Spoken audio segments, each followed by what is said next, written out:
కరీంనగర్ జిల్లా ఇల్లందకుంట మండలం టేకుర్తిలోని ముప్పారం చెరువులో వందల సంఖ్యలో చేపలు మృతి చెందాయి. 85 ఎకరాల చెరువులో మత్స్యకారులు చేపలను పెంచుతున్నారు.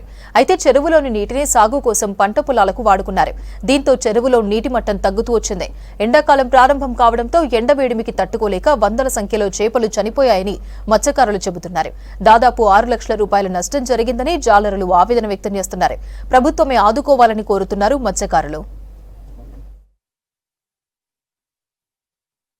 ఇట్లా నీళ్ళు వాటర్ లేకుండా ఆసమలు నీళ్లు తీసిండ్రు.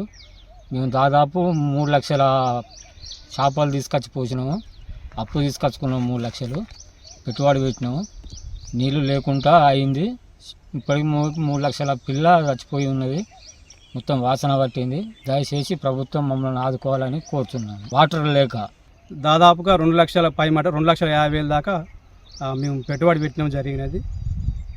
ఈ సందర్భంగా తెలియజేయడం ఏమనగానంటే ఈ గత వారం రోజుల సంది ఎండలు విపరీతమైన ఎండలకు నీటి లభ్యత సాంద్రత తగ్గి ఈ రైతులు దీనికి కింద ఉన్న రైతులు ఒక పద్ధతి ప్రకారం నీళ్లు విడుదల ఎక్కువ తక్కువ చేయడం వల్ల నీరు అడుగంటిపోయి మాకు దాదాపుగా ఓపెన్ మార్కెట్లో పిల్ల కాస్ట్ చూసుకుంటే 3-4 లక్షల విలువ చేసేవి.